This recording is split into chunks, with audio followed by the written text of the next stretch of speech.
So I want to start the show off today with a little humor before we get on to the most serious stuff.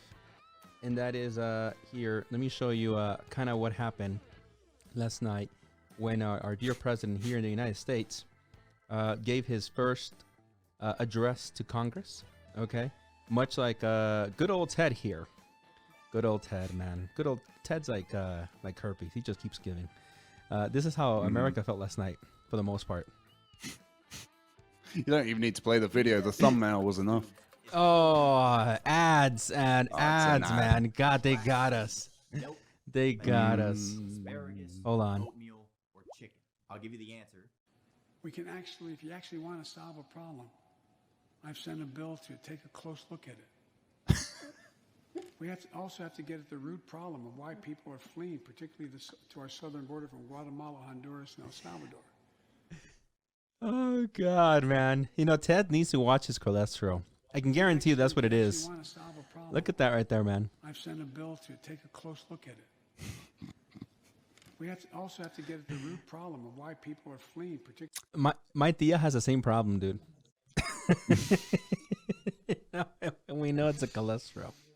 Right? Oh, man. Good old Ted, dude. That's funny. I mean, it might not even be Ted Cruz with that face mask. It could be anybody. It could be anybody, guys. It could be anybody. It could be an imposter. It can be somebody sitting in for Ted.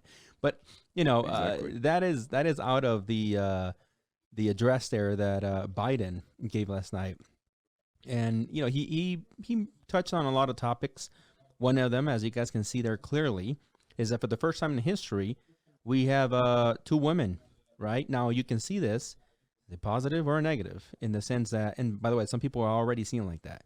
Some people argue, wow, fantastic. For the first time in history, we have, 2 women, right behind the president, when usually you have seen either for a long time 2 men or a man and a woman, right? Like in Trump's presidency, where he had Pence and he had Pelosi.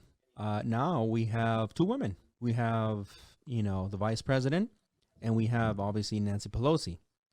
And, some people on the other side of the coin were like, wow, isn't it just, ironic that once again we have women taking the backseat to men?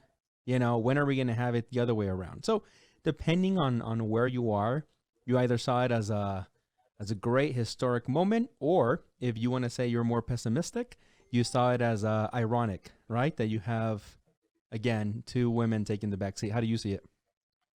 Well, it's funny because it's pretty much exactly what he did with the border. In trying to be popular, he's just shot himself in the foot again. Yeah.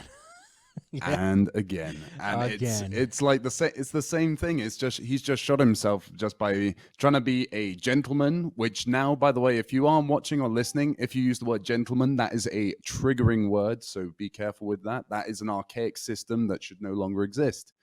Just like the fact that the president is putting 2 women behind that we can see there. Who's the one on the right? Is it really Nancy Pelosi? And Is Kamala that Harris? Nancy Pelosi on the right? It's Nancy Pelosi, a famous Nancy Pelosi. Oh, wow. Yeah. She's got the same problem as Ted Cruz by the looks of it at this pause screen. It's from here. Oh man, Nancy Yeah. Pelosi. It's I gotta admit that years ago, because she's been in government like, God man, she's like a dinosaur there. No pun there on her age, but she has been there for a long time. And I gotta tell you, years ago when I was growing up in California, my teachers put her as this like, freedom fighter and blah blah blah, and best thing that happened to politics. And I gotta say, I don't know who the hell those teachers were, because now that I'm a grown man and I've looked into politics and I've gotten heavily into politics, I'm like, what the hell? That just the stuff that comes out of her mouth. She is, by the way, Josh, that one lady we covered, if you remember, where she was basically pushing everybody to not go out, social distancing, blah, blah, blah, only essentials. And she's the one that got caught in a salon, essentially getting her hair done. No mask. Yeah, there was some time back. This happened like last year or something, at one point. But it was, she's that kind of person. Yeah, it's the older politicians now suddenly realizing that not only news reporters are the problem, it's people with their mobile phones or cellular phones, however you want to call them. They're always there. They're always there. Always there. So you can't save face, By the way, I'm getting a little bit of feedback from your end. If you don't mind just turning me down a little bit, because I'm so goddamn loud. Yeah, sure. Let me just turn that down. Is that a okay. bit better? Yeah, I think it's better. All right. So let's go in real quick. Actually, can you hear me? 1, 2, 3, 1, 2, 3. Yep. So you can hear me, right? Okay. So let's move on, right, to what really came out of this, really, in my opinion, as a highlight, and it wasn't Joe Biden's speech. So really, it was that after his speech, we had a whole bunch of politicians from all walks of life, including good old Ted there, giving his remarks on exactly, what were the highlights, what were the down points of this whole thing. And let me open that up real quick. And of course, in this interview here, good old Ted is not sleeping. He's actually doing his job in a way. And he has remarks here with Fox News. So let's listen to that real quick. The most radical line tonight was when Joe Biden said, "We the people is the government." No, Joe, you seriously misunderstand the Constitution. We the people is not the government. We are not a country of dictators in Washington running the people. We the people is the people, damn it, who are in charge of the government, whose freedom you're taking away, whose liberty you're stripping away. And it showed the arrogance of the hard left that they think that l'État c'est moi. He is the state, is what he said, and he's we the people. I mean, holy cow, that was radical, and that's where today's Democrats are. So they're up, obviously, after taking his nap. He's full of energy. He's energized. Yeah. He's ready to go. He's like, I took my nap. Probably had a good snack behind the cameras, and he's ready to launch. And I'll tell you what. Yeah. While there's plenty to critique Ted Cruz there over, I was watching the address live. And I got to say, I caught on to the same thing when Joe Biden said, we the people are the government. And, I got to agree there. I don't know if he's ever, at least in the United States, I don't know how it works for other countries, but that is not how that statement's supposed to work. It's Right. the government, big government, is not what we the people want to see, at least here in the United States. So it was, pretty radical. I got to agree with Ted Cruz there. Not something I say often, but I find it pretty radical of Biden to come out on a world stage and say, essentially, we the government, we are the people. You the people, you're not actually not the you're not. It's us in government, right? Right. And exactly. Yeah, it's funny because I don't know. I always find it quite difficult to watch politicians getting passionate. And I say passionate in inverted commas because it's like there's something so ingenuine about it, don't you think? Yeah, no, absolutely, man. It's I think it definitely suited Joe Biden in that moment to say that, right? Like he felt like, yeah, because for so long you have had people that have felt like, oh, because under the Trump administration, it was like the evil government. And now that he's in, it's like, hey, I'm your friend, remember? So we are we are the people. But it didn't work out that way. And I saw many other people critique Joe for saying that. I think in his mind, it sounded great, but obviously it didn't work out exactly the way he thought it would. And in addition to that, by the way, another highlight from the night was something that I gotta say that it resonates with me because I have lived it. And that is really an article here, right, from Twitter that says, the Blaze Media says Twitter blocks racist, quote, Uncle Tim slur against Senator Tim Scott, but not till several hours after it started trending. So if you guys don't know what the hell happened with Tim Scott, because again, many politicians from all sides of the aisle came out and basically created some type of public response to Joe's address. So I'll play a little bit of that. You guys can go Google it, but here's a little bit of what this article is referencing. Let's play that real quick so you guys understand a little bit more. Let me make sure I don't blow out your ears. They were inferior. Today, kids are being taught that the color of their skin defines them again. And if they look a certain way, they're an oppressor. From colleges to corporations to our culture, people are making money and gaining power by pretending we haven't made any progress at all. by doubling down on the divisions we've worked so hard to heal. You know this stuff is wrong. Hear me clearly. America is not a racist country.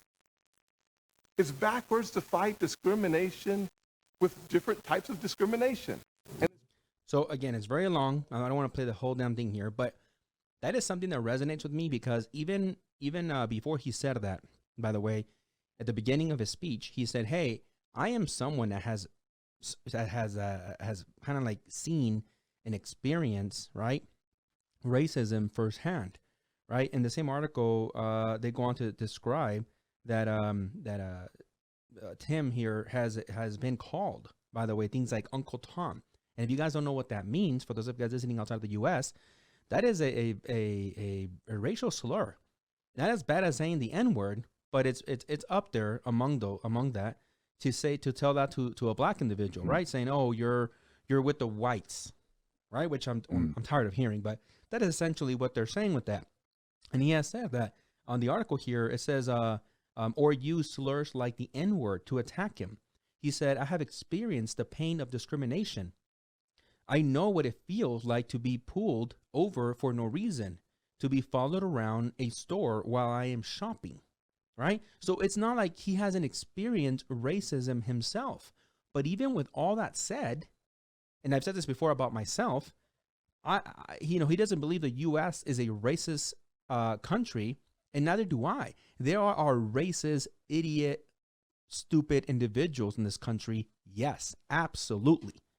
But the United States as a whole is not represented by those few idiots, right? And unfortunately, what happens many times, as you heard him there in that part of a speech I played, he hears often corporations and individuals try to politicize everything and further divide us by saying, America is racist, America is this, America is that. And again, on Twitter, which many people know, Twitter is often used by leftists and far-right liberals. I'm not going to here classify all liberals, but often is used by far leftists who tend to be the most racist. I'm going to say it, right? Twitter is a place where many people on the right have fled from and try to search alternative tech, right? And many people on Twitter are coming out and saying things like Uncle Tim to disguise the whole Uncle Tom, which is disgusting, right? Now, afterwards, right, the Blaze also published another article right immediately today that says they ripped Tim Scott, but liberals are predictably silent after Kamala Harris agrees America is not a racist country. And here's evidence of that, right? So we can show you guys. She actually went on TV to say that, to back that up. Senator Tim Scott said last night that America is not a racist country. Do you agree with that? And what do you make of his warning against fighting discrimination with more discrimination? I believe that we need to, well, first of all, no, I don't think America is a racist country. Again, it continues on, and she goes on to back Joe Biden's points in that interview.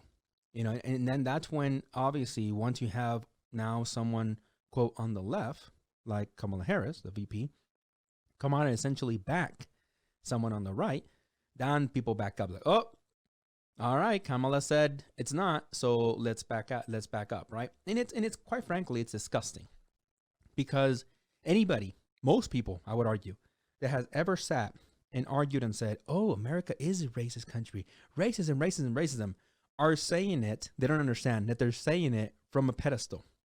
They're saying it from the comfort of their American home. And they're saying it out to the world that actually has problems, right? From their comfort of probably watching their 40-inch, 30-inch TV, flat screen TV, probably under AC or something like that in a very nice neighborhood. Because I've heard it, people. I've heard it. It's idiotic. It's stupid. It's funny at the same time. I've heard it from people.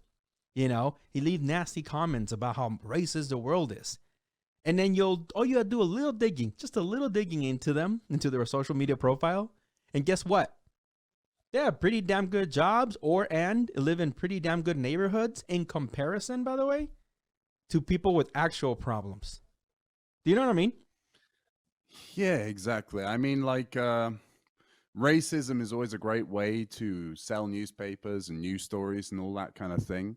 I think maybe the United States, I don't think it's the most racist country in the world, but it's definitely the most, how could you say it? Like, its story of racism is the most popular, to put it in one way, I guess you could say. But I mean, as far as racist countries go, like really racist, I think the only difference that the US has to those countries is that guns are easily accessible. Right. Right. And you're right. You know, we do have the most popularized, I don't know if that's, you know, the word I want to use, but for lack of a better word, popularized history of racism, right? Next to, I would say, or first to the what Hitler did, right? We are first to that, right? Because that was more of a genocide. It was racism, you know, but it was a genocide. So people try to categorize it differently, but it's all the way up there. When people try to talk about racism, and I have heard this, by the way, from people outside of the U.S., even in their countries, they'll point out things that happen here, like the civil rights movement and stuff like that in the U.S. And even though it didn't happen in their country, so you're right.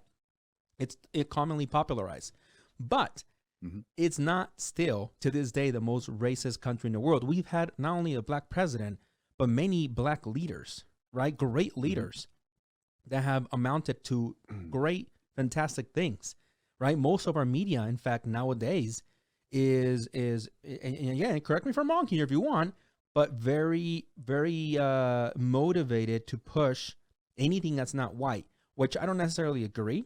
Right, but that's a topic for another day. But it pushes a lot of minority movies, music, everything, right? First, before it pushes. And this goes for a lot of networks out there. So you can't come and tell me that, oh my God, America is so racist. Don't confuse that with coming across a few racist idiots in the street. But alas, that happened, right? With somebody coming out, which is really sad, by the way. On the last note, I'll leave this. It's really sad to see that a black individual comes out, right, says, hey, here are my remarks on the president's address. And by the way, America is not that racist. And as you can see there on the video, if you saw, it was like halfway through his speech. The whole thing was like 16 minutes. And that's what the Twitter mob decided to grab, run with, and then trend Uncle Tim. Like, how sad is that, man? Right? How sad is that? You think all of them were white? Right? Yeah, it's absolutely ridiculous. I think it's absolutely stupid. I think the thing is the US, like most countries, has a problem with racism. That's fair to say. Most countries have varying different degrees of racism there. I understand that, you know, there's still quite a bit of racism which happens in Europe, you know, and lots of people say like, oh, it's a lot better there. It's a lot, you know, it's a lot more understanding. People get you and all that kind of thing. But, you know, there's a lot of countries there, like particularly, well, I have names because I don't want to be called out, but I do know some countries there that, you know, still racism is quite prevalent. So Mexico. The US is Mexico. Sorry? Mexico. Well, yeah, I mean, It's okay, Mexico dude, is. I called them out. We'll go into that in the next in another Future episode. video. But I'm a next brown guy. video, I'll back you next up, video. dude. I'm a brown guy. I have that brown privilege. I can back For you sure, up. for Yeah, sure. right. But no, you're right. You said it very well. You know, we do have a problem with racism here. And you know what? I'll say it here. It's not coming from white people, not the vast majority. And I have experienced that myself. I've been called a coconut, things like Uncle Tom or similar like, by people that are not white. You know, when I've made like TikToks, I've shared that before, right? So a lot of the racism that exists now, it's not where it came from before, like in the 50s and 40s, where it was commonly seen that it was coming from white people. Now it's coming from all sorts of freaking backgrounds, right? Again, I called out my own Mexicans, and I'll call you out again. Mexicans can be very racist. Very racist. All right? So don't try to hide behind the white racism to hide the Mexican racism that Mexicans do against our own people, right? I've shared it before, real quick. I'm the negrito in my family. Exactly. That's so racist, dude. Like, full-blown racism, but whatever. All right. Let's move on to the next story. But before, I want to remind everybody, you guys can listen to this episode and any episode on any of the major podcast platforms, including Spotify, Apple Podcasts, Google Podcasts, or Radio Public. And in addition, if you guys don't mind becoming a member. We have Josh and I here who are trying to do our best to make a living out of this and be entertaining and grow and learn. And well, at the same time, we also need jobs, and we want to make this our job, and we need something to support us. Google AdSense is not enough. So if you guys don't mind becoming a member, we would really appreciate it. It's $5. I know you guys, most of you guys, if I met you in the street, and I ask you to buy me a coffee, trust me, it'll be a lot more than that. So $5 a month. If you don't mind, just becoming a member. Okay, let's move on to the next story. And that is H3H3. Now, I've talked about H3H3 on here before. I've been a long-time follower. In fact, I think I'm a member of their own channel. I think. I followed the likes of H3H3, Philip DeFranco, a lot of people all over the place. TYT, all those people are mainly on the left. But I've also followed people on the right because this is what we do here, right? We research information. We try to take both sides, right? And I've also followed people like Jordan Peterson. People are going to be like, oh, Jordan Peterson. I do. All right, I do. We have people on the right who are also things like, I think, the Fox News and stuff like that. So anyways, H3H3, being one of the creators that I follow, said something on a very recent episode. In fact, let me see. I think it came out yesterday or today. Oh, today, April 29th. And he said something that, in my opinion, we've talked about here before, and we have to be careful. All right? Because misinformation is not always as traditional as you think. So let me show you guys a little bit of what he said on the podcast he just released today, apparently. So this is what caught my ear. All right? And you tell me what you guys think.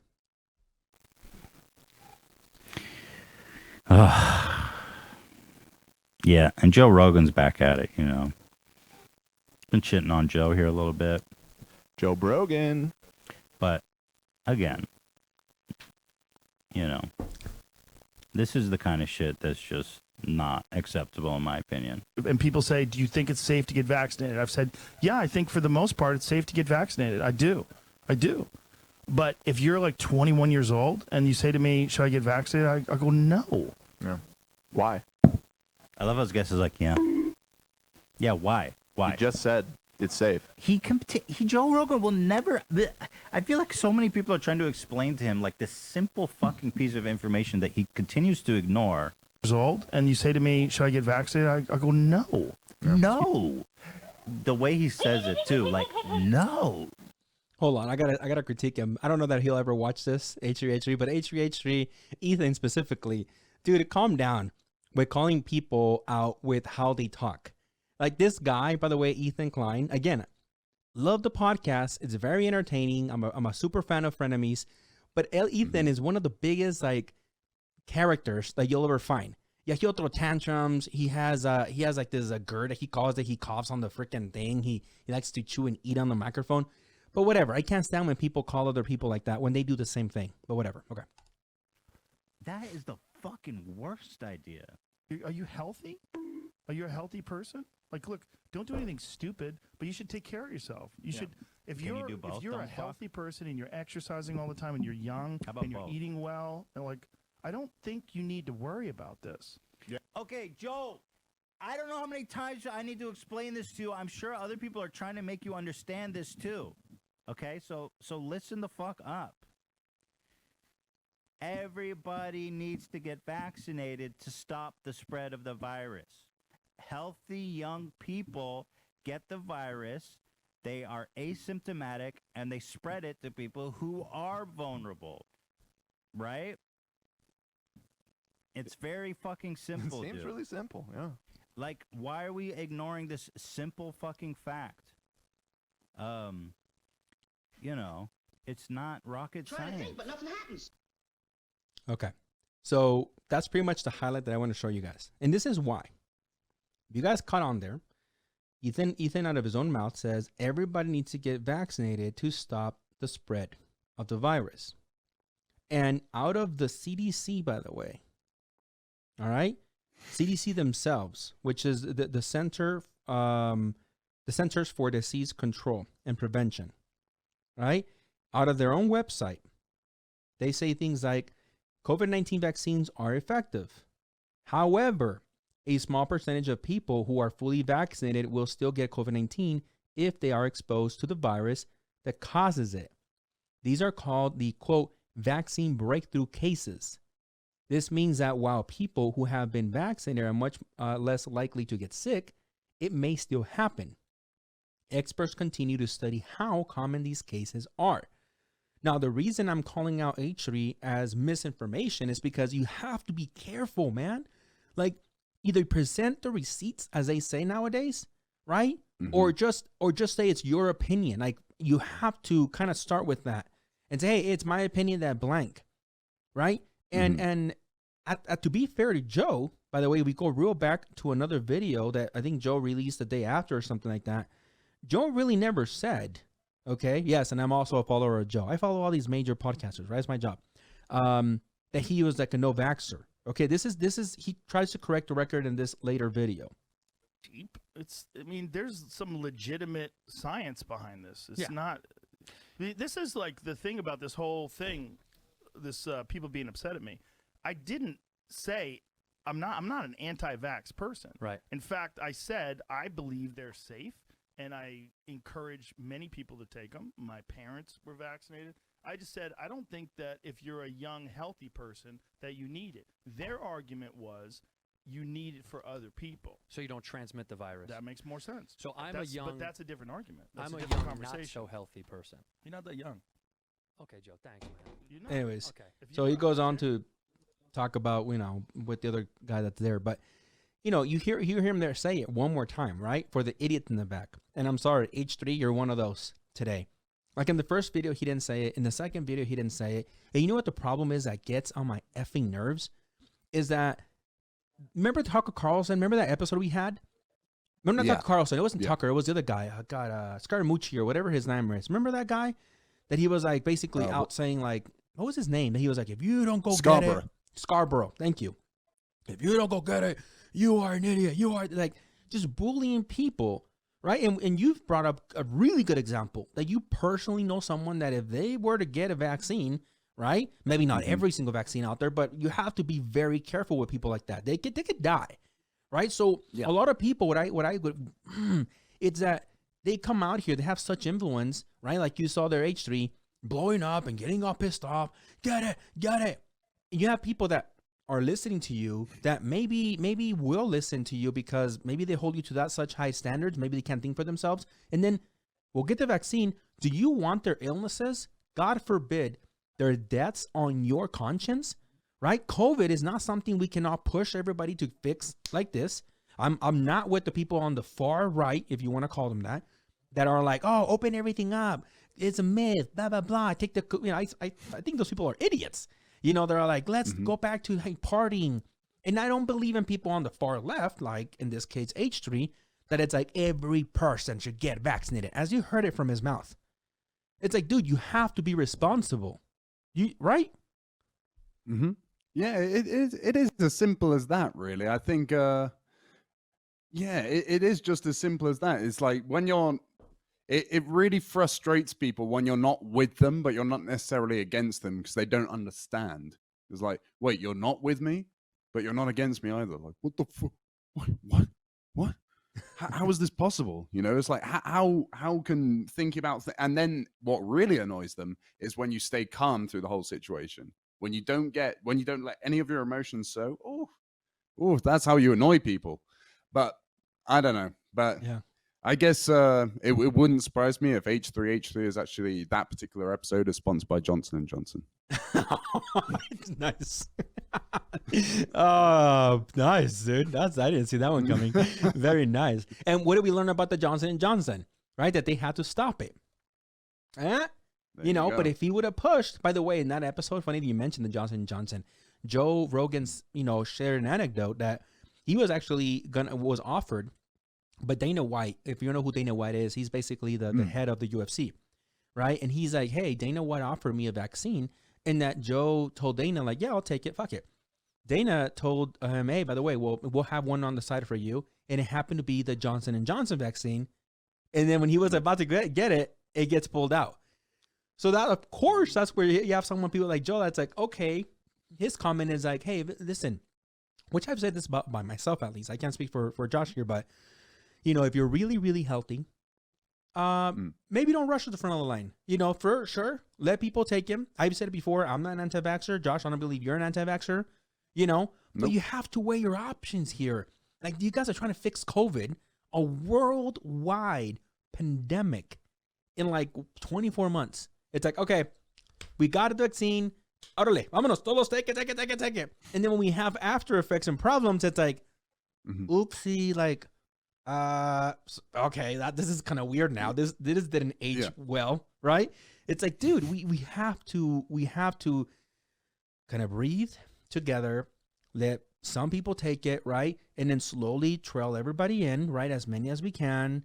Not as we can, I should say, but people that appropriately should be taking it. Hey, you don't go out, good. Don't just stay where you're at. You know, you're retired, you stay home 90% of the time, good. Continue doing that, okay? Hey, JT, there's more like you that you work from home, you're always from home, your food gets delivered. Great. I'll tell you what, don't rush to the front of the line. Come get it maybe in a couple months, 6 months or something like that. Once we have more and more people that take it, we see more results, right? But then you have, again, people like H3 that's like coming down and shitting on Joe Rogan because he's saying essentially the same thing. If you're a healthy individual, right, and there's no real pressing reason for you to take it, don't rush to the front of the line. He even shared, by the way, Joe Rogan, his own parents got it. Like they got the vaccine, right? It's just, but you again, here's an example, right? Where I mean, sometimes your I don't want to say your idols because he's not my idol, but somebody that you normally watch regularly can let you down. Yeah. Now, you know, he might have misspoken, and that's fine. People are allowed to make mistakes. Yeah. I still believe in that. But Ethan, if you would ever watch this, just kind of watch what you say, dude, especially when you get in the heat of the moment, right? And correct the record. Joe Rogan has come out and corrected the record. Maybe you will too, because you coming out and saying, and I wrote it down here for myself, everybody needs to get the vaccine and stop the spread. Dude, that's a little excessive, dude. That's you kind of misspoke there. And maybe you didn't do it with bad intentions, but you misspoke. One last thing that I want to show you guys, by the way, which will go hand in hand with our next story and our final story. Check this out. Again, from the CDC directly. They are saying here, right, that how effective the vaccines are against variants, keyword, by the way, of the virus that causes COVID-19. Early data shows that the vaccine may work against some variants, but could be less effective against others. All right, this is coming from the CDC. I can maybe lower this for anybody that wants to see the receipts improve. Boom, right there. CDC.gov. All right. It's coming from them. So that even they are saying, right, I think they have more authority than both Joe Rogan and H3H3 to say, hey, the vaccines are effective. However, they might be a little weaker against some variants. And that's key because of the next stories we're going to go in. But before, I want to make sure I remind everybody that if you guys can, go ahead and like this video. And also, if you don't mind following us on other platforms, we have a link tree down in our description. You can follow all of our links to everywhere the show is located, you know, that you can possibly be subscribed to. All right. So let's move on to the next and last story. And that is a tragic one, a serious one, and one that honestly I'm really bummed out over. I saw some videos, which I'm going to show here today, which, by the way, viewer discretion advice, because the videos can be, you know, a little severe and serious. But here we have an article out of Reuters saying India COVID cases across 18 million. Gravediggers work round the clock. And that is not, by the way, hyperbolic. Like, that is serious. All right? And I have some videos to show you guys. Again, viewer discretion advice. So the little of the article here, it says that India's total COVID-19 cases passed 18 million on Thursday after another world, I think I'm missing there. There we go. World record number of daily infections. As gravediggers work around the clock to bury victims, and hundreds more were cremated in makeshift pyres in parks and parking lots. That's insane. I don't understand if anybody listening to this doesn't understand what I just said. Makeshift pyres. Is that how you say that, Josh? Pyres? Pyres, yeah. Pyres, right? That's it. Which essentially, if you guys don't know what that is, they're basically when they put a whole bunch of sticks, right? You've seen it maybe in Game of Thrones and in those like movies. right? And then they burn someone on top. That is exactly what they're talking about, guys. In parks and parking lots. So India reported 379,257 new infections and 3,645 new deaths on Thursday. Health Ministry data showed the highest number of fatalities in a single day. Huh? Wow. Since the start of the pandemic. Laugh, Jesus, wow. It's insane, man. It's out of control in my opinion, right? And let me show you a little bit of that whole variant thing that I was telling you guys earlier. So in this other article, who tells nations not to let the guard down? Okay. In this other article, let me expand it a little bit because I don't know why it freaked out on me here. And that's who is in the World Health Organization. Yes. It's not a question. Yes, correct. Thank you. Yes, correct. As Fiji battles the B1617, which, by the way, a lot of you guys, in my opinion, should start getting a little educated on what like all these variants are. It's not enough to just say COVID anymore, but you'll understand here why. Variants of COVID, the COVID-19 virus. Warning by our health authorities need to be taken seriously if we are to make it out without a catastrophe. The World Health Organization, which is the WHO, is warning countries such as Fiji, which is now facing the new variant, to be wary of what COVID can do. This is based on how India, only late last year, was flattening the curve and heading towards a safe zone.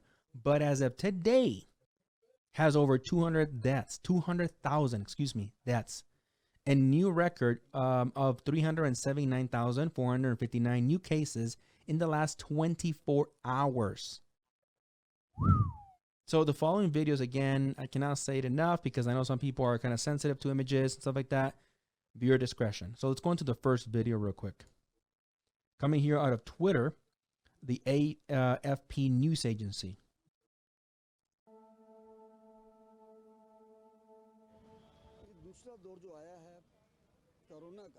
So I'm going to have to translate this for those of you guys listening on the podcast. The person said the second wave of COVID-19 started around April 5th and 6th. Initially 5 to 10 bodies. Whoa. We were being brought here, but yesterday we had a maximum of 122 cremations in a day. 122 cremations in one day. Yesterday and today we surpassed 100 cremations. By the way, those of you guys listening on the podcast, there's an aerial shot of like what appears to be like maybe the city in the middle, the city, and in the middle there's like all these little red dots. Those are cremations that are happening, like in open air.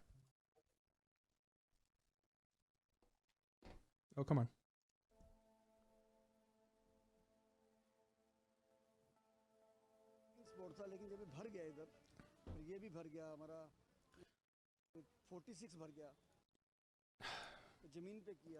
So he says, I asked the commissioner and he granted us permission to construct 10 pyres.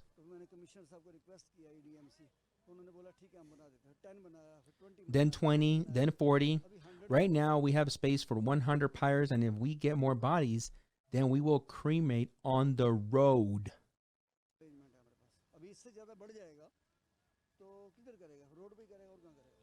There is no more space.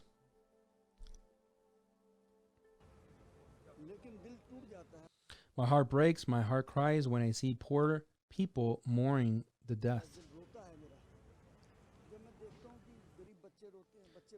And there are 5-year-old and 10-year-old children.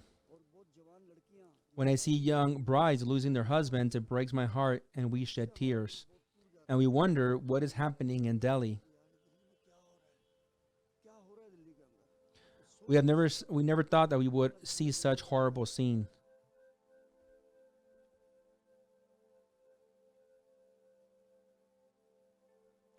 It's devastating, man. It's insane. This is happening right effing now.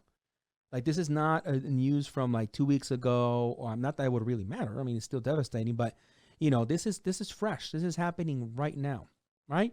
And I have one more video that I want to show you. This is, I think, somehow the more heavier one to God. see. Yeah. No, it's devastating, man. Here, let me my mouse for some reason loses connectivity sometimes. It freaks out on me. There we go. Yeah. Oh no.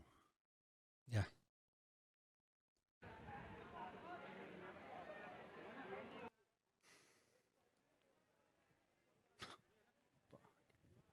So for those of you guys listening on the podcast, there are bodies lined up, waiting to be cremated on these. Like, it's almost like you see a whole bunch of bonfires. Like, you would think that. Like, without seeing the bodies, you were like, oh, these people have like maybe, I don't know, maybe 20, 30 bonfires on the open. Huh, that's funny. Right? You would think that if you didn't know any better. And then you realize that there's literally a line of people that are dead, okay? In line, waiting. They are wrapped in these like sheets. Some of them have flowers, decorations. I'm sure because of some religious purposes, but they're just waiting to be cremated. I mean, it's. Man, I don't even know what to say. I mean, I'm completely lost for words. I don't even have commentary either. So I guess the only thing I could try and do is lighten the mood. And I think that was really amazing what you did, translating all that Hindi just by listening to it. Yeah. For anyone listening on the podcast, JT wasn't reading anything. He knows Hindi. Thanks, man. No, I appreciate he translated it. it. Yeah, no, absolutely. Yeah, there was totally no closed captioning there. Yeah, man, it's insane. It's sad. And by the way, when it comes to the new variant, right, that we're talking about, this video right here actually does a really good job out of the BBC in describing and kind of at least helping us understand what these variants are and what they can do and why it's so dangerous. So let's watch a little bit of this. So how is the virus mutating? And what do we know about the variants? The picture is different in different parts of the country. In Delhi and Punjab, the UK variant is dominant. It has a mutation to the spike of the virus that allows it to enter cells more easily, so it can infect more people. But in Maharashtra and West Bengal, a new Indian variant has emerged. It has two key mutations. Lab studies suggest it's slightly more infectious, but less so than the UK variant. But the changes may mean that antibodies find it harder to block the virus. But scientists need to assess how much immunity is lost. It probably means the virus is a bit less well able to be neutralized by vaccines, but certainly I don't think there's any evidence that it's an escape mutation or that it fundamentally can't be stopped by the vaccines. And I think we have to obviously watch carefully, but there's at present no reason to panic about it. So, they're hoping more than anything that, right? It sounds like the vaccine will stop it and it will help. But that's why some areas are having such difficulty because of all these variants. And you saw it there at the CDC. They don't know yet. They're hoping. And I'm glad. I mean, you have to hang on to hope sometimes. But they're hoping, right, that the vaccines will help, and stopping the spread of these new variants, right, especially like they're being hit in India. Now, we have one more article here that essentially is saying that U.S. tells its citizens to leave India over COVID. So the U.S. government has told its citizens to leave India as soon as possible because of the COVID-19 crisis. In a level 4 travel advisory, the highest issued by the Department of State, U.S. Citizens were told not to travel to India or leave as soon as it is safe to do so.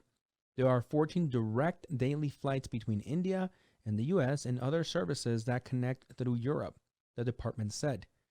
So this is how serious it is, right? It is not often that the U.S. Sends out this kind of message out to the world.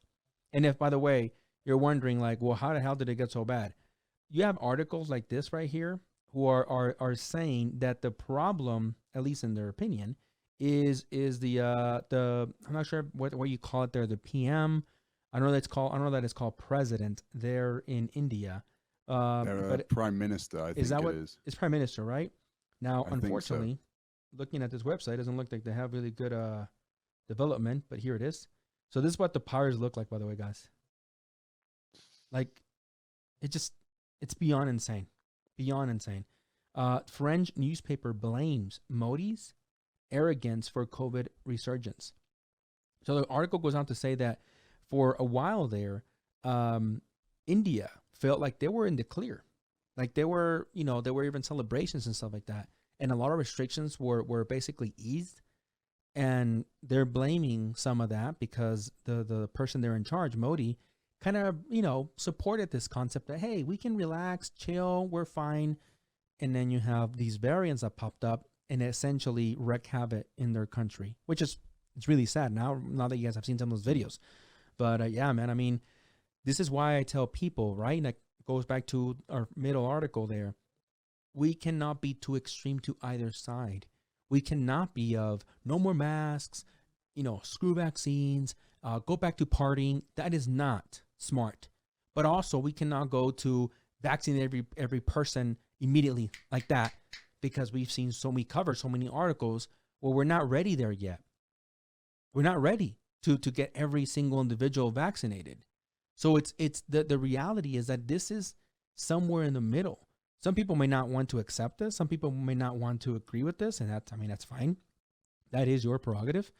But the reality of things is that, this, the happy spot, if you can say, is somewhere in the middle, right? Is where this can truly live. I mean, that's my final thought on that. What do you think? Yeah, I think sorry, I think you lost me there for a second, but I'm back again. I think you're pretty much right. You can't be too extreme in these situations. In a crisis, you need a level head and you need to be balanced in the choices that you make. Going out and getting vaccinated, sure. I mean, if you have the means to be able to do so and be able to choose your vaccine properly, if you do the research correctly, absolutely, go out and do it. Don't be an extremist, be balanced, keep calm, and sure, this virus won't be destroyed, or it probably won't be stopped by the vaccine, but it will be slowed down a lot. That's for sure. So before we all take off our masks and say, hooray, let's all hug each other again and whatever, which all of us are hoping to do one day or another. We miss human contact. Right. Before we do that, keep those masks on, keep your hands clean, keep the gel going, just keep calm and do as the World Health Organization has advised. Wash your hands, antibacterial gel, face mask on. Don't leave No, the I definitely house think it's if somewhere in the necessary. middle. I agree with you. We should follow guidelines, to the best of our abilities, of course. And we should really try to be balanced, not to be extreme. I'm sorry if I'm going to disappoint some of my more conservative followers or some of my more liberal followers. Guys, if you guys are listening to this, let's at least try to see, right, that this is somewhere in the middle, right? That some people will be able to get the vaccine very quickly. Some people should, hold back, and that's their right to hold back and wait to get this vaccine. And then at the same time, we should be very vigilant for these new variants as they are coming out there, right? They are coming out. And, for that reason, we should perhaps not just yet, just as we've seen from India here, celebrate, right? And start packing comedy clubs and concerts and sports venues. We should maybe just hold on, right? There will be hopefully a time when we get back to that. Yeah, absolutely. Right? Yeah. And I mean, if you get bored, you still got this show to watch at least for now. Hey, good plug there. I like it. Good way to end the show as well, by the way. I love that. Josh, you are thinking on your feet, my friend. Good job. So yeah, and with that, I'll leave our last little thing on here of saying that, as always, if you don't mind, clicking that like, it really helps the show, making sure you subscribe. More importantly, making sure that the ring notification is actually on, right? Rumors, YouTube, it's just a rumor, no accusations, but they say that sometimes ring notifications get undone. I mean, I'm not the only one saying this, by the way. Ironically, I've seen it from people that have mentioned it before, like Will DeFranco. So just, call it a bug, YouTube. Call it a bug. But anyways, If you don't mind clicking that notification bell, that really helps. And that is it for today. And as always, thank you for watching, and see ya.